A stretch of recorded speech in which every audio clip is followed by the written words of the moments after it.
میرے نبی پاک علیہ السلام کے غلام حضرت طارق بن عبداللہ رضی اللہ تعالیٰ عنہ فرماتے ہیں کلمہ پڑھنے سے پہلے ایک دفعہ ہمارا سارا قبیلہ تجارت کے لیے نکلا تھا، اور اس وقت منظر یہ ہوتا تھا کہ ہم اپنی عورتوں کو بھی ساتھ لے جاتے تھے۔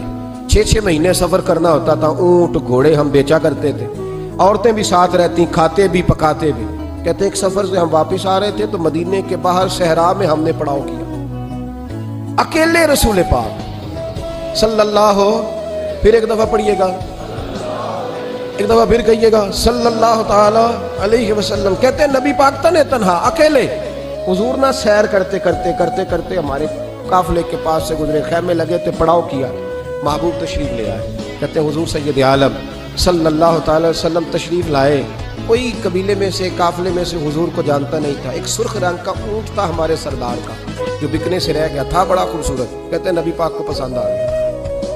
حضور پوچھنے لگے تم کون ہو؟ کہا جی مسافر ہے۔ کہاں سے آئے ہو؟ فلاں جگہ سے آئے ہیں۔ کس لیے آئے ہو؟ ہم تجارت کی غرض سے نکلے۔ اونٹ بیچو گے؟ بیچنا ہے۔ کتنے کا سودا طے ہوا؟ اس نے کہا اتنے لینے، حضور نے کہا اتنے دینے ہیں، بات طے ہو گئی۔ کہتے ہیں لگام حضور نے پکڑی اور فرمانے لگے وہ سامنے میرا شہر ہے جس کا نام مدینہ ہے، وہ میرا شہر ہے، میں ابھی مدینے جاتا ہوں، اپنے غلام کو بیچتا ہوں اور تمہیں آ کے نہ قیمت دے جاتا ہے۔ محبوب گھوڑے کی لگام تھا، اونٹ کی لگام تھا، میں نکیل تھا، میں اونٹ تھا سرخ رنگ کا۔ حضور لے کے جب نکلے نا، تھوڑا سا چند قدم آگے گئے تو ان میں سے ایک شخص بولا، کہنے لگا سردار آپ سیانے لوگ ہیں، سمجھدار ہیں، اس شخص کا نام پوچھا آپ نے؟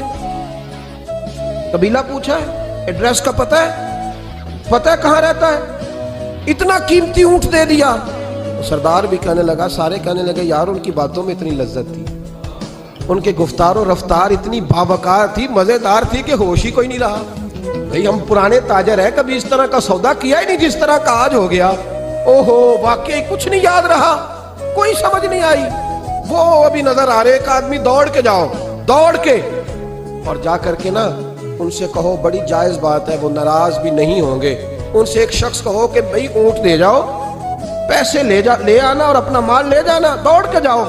ایک شخص دوڑنے لگا تو سردار کی بیوی خیمے کے اندر تھی، پردے کے پیچھے سے بولی، کہنے لگی خبردار کوئی پیچھے نہ جائے، اگر پیسے مل گئے تو ٹھیک ہے، نہ ملے تو میں دے دوں گی، کوئی پیچھے نہ، کوئی نہ جائے پیچھے۔ سردار کہنے لگا تو جانتی ہے؟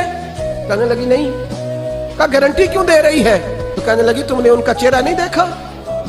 تم تو سودے کر رہے تھے، میں پردے کے پیچھے سے دیکھ رہی تھی۔ پیر مہر علی شاہ صاحب کو کسی نے کہا تھا نبی پاک کا حلیہ بیان کرے، بتائیں حضور کے کان مبارک کیسے تھے، آنکھیں کیسی تھی، ناک مبارک کیسی تھی، بینی مبارک کیسی تھی۔ تو پیر مہر علی شاہ صاحب کہنے لگے کوئی مثل نہیں ڈھولن دی، کہنے لگے مجھ سے نہیں بیان ہوتا حضور کا حلیہ، کوئی مثل نہیں ڈھولن دی، تو چپ کر مہر علی، ایتھے جا نہیں بولن دی، میں بس کر، تو بیان کر سکتا ہے؟ اتنی طاقت۔ اعلیٰ حضرت نے کہا لم یاتی نذیر کفی ناظر مثلے تو نشد پیدا جانا۔ کہا حضور مثال تو تب آپ کی بنے گی نا، کوئی آپ کی طرح کا پیدا تو ہوگا، تب بھی مثال بنے گی، تو جب ہوا ہی نہیں تو مثال کیسے بنے گی؟ کہنے لگی کوئی نہ جائے، نہ پیسے آئے تو میں دے دوں گی۔ میں تو پردے کے پیچھے سے دیکھ رہی تھی، ان کے چہرے کا وقار دیکھا، ان کی آنکھوں کی روشنی دیکھی، ان کے لفظوں کا حسن دیکھا۔ تم 50 باتیں کرتے تھے، وہ ایک جواب دیتے اور گنے چنے لفظ بولتے تھے، ان کی سادگی کا وقار دیکھا۔ جانے دو، نہ پیسے آئے تو میں دوں گی۔ کہتے ہیں حضور گئے، تھوڑی دیر کے بعد ایک کالے رنگ کا حبشی غلام آیا، پیسے بھی پکڑے اور اپنی چادر میں نا کھجوریں باندھ کے تو پیچھے ڈالی ہوئی، تو دیہاتی لوگ پیچھے نہیں ڈال لیتے، کھجوریں ڈال کے پیچھے۔ کہتے ہیں وہ آئے اور ان کی آنے کا انداز بھی بڑا نرالا تھا۔ کہتے ہیں وہ جھومتے جھومتے اللہ کا ذکر کرتے، اللہ الصمد کرتے پہنچ گئے اور آگے کہنے لگے تم سے میرے نبی نے اونٹ خریدا ہے؟ تم سے؟ کہا ہم سے خریدا ہے۔ کہنے لگے یہ تمہارے پیسے؟